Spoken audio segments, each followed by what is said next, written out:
El 28 de junio de 1966 se produjo un golpe de Estado del presidente Arturo Illia, apoyado por los sectores empresarios, la mayoría de los partidos políticos y muchos grupos de extrema izquierda. El nuevo presidente fue Onganía. Algunos jefes militares eran interlocutores del establishment económico, otros tenían una concepción más tradicional y se nutrían de las doctrinas corporativistas u organicistas. Para ambas corrientes era necesario reorganizar el Estado, hacerlo fuerte, con autoridad y recursos, y controlable desde su cima. El plan de acción consistía en 3 tiempos: económico, social y político. La primera acción de carácter económico fue la reducción del personal público y algunas empresas estatales, como los ferrocarriles y los cambios en los puertos. Además, se cerraron ingenios azucareros. Los sindicalistas lanzaron un plan de acción, pero tropezaron con una respuesta muy fuerte: despidos, retiros de personal sindical y la intervención sindical. El Estado había puesto fin a la puja sectorial. En diciembre de 1966 se adoptó una política económica que seguía las ideas de los llamados liberales. Este plan apuntaba a corto plazo, a superar la crisis cíclica y a lograr una estabilización prolongada. A largo plazo se proponía realizar el funcionamiento de la economía, facilitando el desempeño de las empresas. Para solucionar la inflación se recurrió a la autoridad estatal para regular grandes variables. Se congelaron los salarios y tarifas de servicios públicos y combustibles. Se redujo el déficit fiscal con las racionalizaciones de personal y una recaudación más estricta. Así se logró arreglar las cuentas del Estado, evitar el alza de los alimentos, se pudo establecer el mercado libre de cambios, se logró reducir la inflación. Las exportaciones fueron beneficiadas, se estimuló la eficiencia de la economía mediante la eliminación de subsidios a economías regionales. La lista de perjudicados con estas medidas fue amplia: los sectores rurales, los sectores racionales y varios sectores medios. Las nuevas políticas colocaban la balanza del lado de los empresarios. Para este entonces, la CGT estaba dividida en 2: particionalistas dispuestos a aceptar las reglas impuestas por el Estado y el bandorismo, que no tenía espacio para su política. Ante esta visión, Onganía consideró que era posible iniciar el tiempo social. La etapa social se caracterizó por un shock autoritario. Los militares fueron apartados de las decisiones políticas, se redujeron los ministerios y se creó un estado de mayos de la presidencia. Se expandió la represión del comunismo. El blanco principal fueron las universidades. Fueron intervenidas y se cortó su autonomía. La noche de los bastones largos es un ejemplo de lo que se hizo en las universidades. La censura se extendió a las manifestaciones culturales como minifaldas, pelo largo y el divorcio. Aunque había algunos sectores que apoyaban las medidas de Onganía, los sectores rurales y del empresariado nacional decían que era posible un desarrollo más nacional, algo más popular y más justo. Voces comenzaron a quejarse del excesivo autoritarismo de Onganía y empezaron a pensar una salida. El estallido ocurrió en Córdoba. En 1969 hubo una ola de protestas estudiantiles. El 29 de mayo de 1969 surgió el Cordobazo, organizado por la CGT local y grupos de estudiantes y obreros. Se convirtió en un violento enfrentamiento al intervenir la policía. Este fue el episodio fundador de una ola de movilización social que se prolongó hasta 1975. El enemigo de la gente era el poder autoritario. Esta ola se expresó de maneras diversas. Una de ellas fue un nuevo activismo sindical. Luego del Cordobazo se episodios parecidos en distintas partes del país. En las zonas urbanas hubo manifestaciones callejeras a las que se sumaban los estudiantes en permanente estado de ebullición. Las universidades se convirtieron en centros de agitación y de reclutamiento.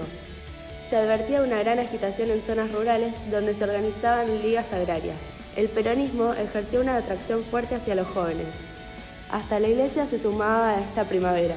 En sus nuevos portadores, y a falta de quien legitimizara una única ortodoxia, el peronismo resultó permeable a múltiples discursos. El peronismo había sido en la posguerra el ámbito para una primera emergencia del pueblo y lo sería para una segunda emergencia. Los discursos políticos predominantes se nutrieron en la experiencia de la primavera y lo reforzaron y legitimizaron con referentes teóricos. Todo llevaba a interpretar la política con lógica de guerra. Las primeras organizaciones guerrilleras surgieron en 1960 y a lo largo de los años fueron surgiendo nuevos grupos. Entre todas las organizaciones había grandes diferencias de pensamiento político, pero todos aspiraban a generar un alzamiento generalizado y organizado. Los atributos del verdadero militante eran el heroísmo y la disposición a una muerte gloriosa. Montoneros fue la organización que mejor se adecuó al clima del país y fue absorbiendo las otras, triunfando incluso en el peronismo. La movilización popular fue identificándose con el peronismo y llegó a ocupar una posición casi tan importante en la política como cuando gobernaban. El poder de las Fuerzas Armadas estaban metidos en un callejón. Debían negociar sus términos con diversas fuerzas sociales. El gobierno de Onganía recibió impactos. Primero, viendo vacilar su autoridad y luego un fuerte en el área económica. Onganía intentó sortear las dificultades con cambios menores, pero el clima de la sociedad argentina había cambiado. En julio de 1970, Onganía fue reemplazado por la INSTA. El gobierno fue muy corto, porque reveló atender ideas muy diferentes a que los militares pensaban. Fue el primero en reconocer la necesidad de buscar una salida política. Los partidos tradicionales fueron alentados a firmar un pacto que se llamó el Pacto de la Hora del Pueblo, en el que se acordaban de poner fin a los principios electorales y asegurar el respeto de las minorías. Radicales y peronistas ofrecieron a la sociedad la posibilidad de una convivencia política aceptable. En 1971, depuesto de Livingston, se anunció el restablecimiento de la actividad política partidaria bajo un gran acuerdo nacional. En el Estado había vacilaciones en cómo tratar con las organizaciones guerrilleras. Algunos sectores iniciaron la represión ilegal, secuestros, tortura, desapariciones. La fabricación local de tractores y cosechadoras permitió una mecanización total de la tarea y cambios sustanciales en la forma de almacenaje y transporte. Las empresas agroquímicas introdujeron las semillas híbridas. En la organización de las exportaciones fueron introduciéndose criterios empresariales modernos, facilitados por una flexibilización del sistema de arrendamientos y la incorporación a la exportación de empresarios que no poseían tierra. Esta revolución productiva permitió el crecimiento de exportaciones de grano y aceites, y al mismo tiempo aumentaron las industrias. Luego de la crisis del año 1963, el producto industrial creció en forma sostenida debido a la maduración de inversores realizados después de 1958. Y al conjunto variado de empresas nacionales que reputaron luego de soportar el primer impacto de la instalación de empresas extranjeras. Tiempo después surgió el proceso de maduración, en el que las fábricas reemplazaron a talleres. La industria se modernizó y se acercó a estándares internacionales, y su crecimiento se debió a procesos de concentración y depuración. En 1955 hubo un crecimiento del mercado interno, a causa del empleo industrial y de la construcción, junto con una recuperación en los ingresos de los asalariados. Pese al declamado liberalismo de los sectores propietarios desde 1955, no había disminuido ni los atributos del Estado ni su capacidad para definir las reglas del juego. Después de 1955, la conclusión bandorista de los sindicatos fue, para los empresarios, una garantía de la desmovilización de los trabajadores y de la negociación siempre posible. Quienes en 1973 confiaron en Perón, esperaban que fuera capaz de controlar la movilización social. El acuerdo entre la CGE y la CGT empezó a dibujar la figura del pacto social y la gran negociación entre las principales corporaciones. Sobre la escena democrática, los partidos que debían ocuparla no entusiasmaban mayormente. El partido judicial apenas existía y Perón lo consideraba una pachada. La Hora del Pueblo, que cumplió un importante papel en la salida electoral, no llegó a constituir un espacio de discusión y negociación reconocido. En 1973 se inició una elección donde la voluntad popular se expresó de forma libre, como en 1946. La ola de movilización contenía en sus orígenes un importante elemento de participación. Mientras los partidos políticos carecían de convicción para hacerse oír entre ellos, los activistas, formados en matrices del peronismo, el catolicismo y la izquierda, tendieron a incluir esta cultura espontánea en la lógica de la guerra. Los montoneros tuvieron una enorme capacidad para combinar la acción clandestina con el trabajo de superficie, pero al hacerlo introdujeron una orientación al desarrollo del movimiento popular. Lo encuadraron, lo sometieron a una organización rígida y eliminaron todo lo que la movilización tenía de espontáneo.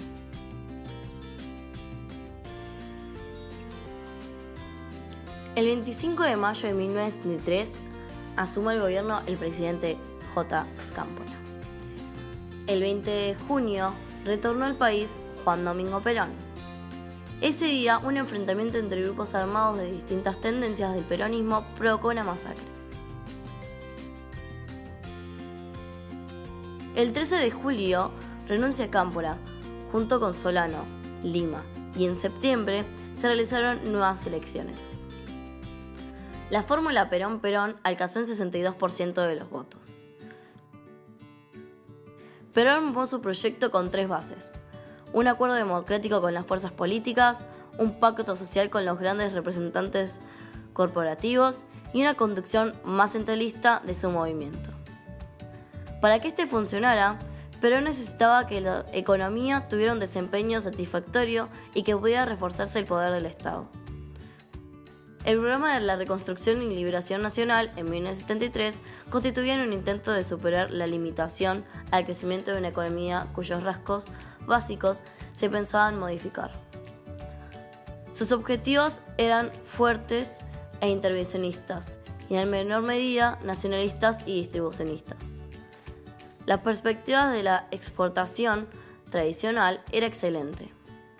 Se trató de continuar expandiendo las exportaciones industriales a través de las consecuencias expansionistas. Las empresas nacionales fueron respaldadas con la línea de crédito y con el mecanismo de compra argentino en las empresas públicas. Los primeros resultados del programa de la establección fueron espectaculares. La inflación se frenó bruscamente y excelente coyuntura del comercio exterior permitió superar la situación de la balanza de pagos y acumular un buen superávit. En 1973 surgieron problemas en el incremento del consumo que hizo reaparecer la inflación. El mercado común europeo se cerró para las carnes argentinas y era una crisis clínica habitual. La CGT no se hallaba cómoda con un gobierno peronista en el cual no servía su táctica clásica de golpear y negociar sin comprometerse. Los sindicalistas carecían de tradición, instrumentos y objetivos para gobernar. El triunfo electoral avivó las expectativas de la sociedad y dio un nuevo estímulo a la primavera de los pueblos. En la segunda fase del gobierno peronista, los actores cambiaron de estrategia y la puja recuperó sus formas clásicas. Isabel Perón se lanzó a construir una base propia de poder junto con José López Rega. Ella se propuso homogeneizar el gobierno, colocando a amigos en puestos claves y rompiendo alianzas que había hecho Juan Domingo. En 1975, la crisis económica urgía a tomar medidas drásticas. El gobierno debió acceder a la tradicional demanda de la CGT y convocó a paritarias, lo que generó una situación inmanejable. En junio se produjo un shock económico al decidir una devaluación al 100%.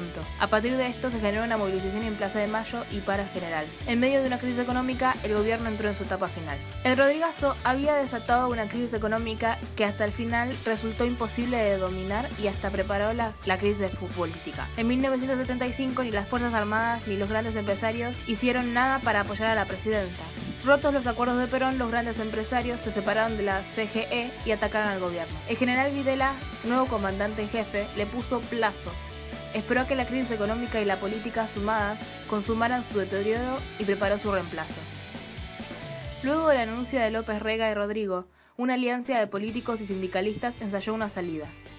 El Congreso, de quien se esperaba que removiera a la presidenta, no pudo hacerlo. El retorno de Isabel a la presidencia agravó la crisis política. Muchos peronistas se convencieron de que la caída de esta mujer era inevitable y la acompañaron hasta el fin. El 24 de marzo de 1976, cuando los comandantes militares la depusieron y arrestaron.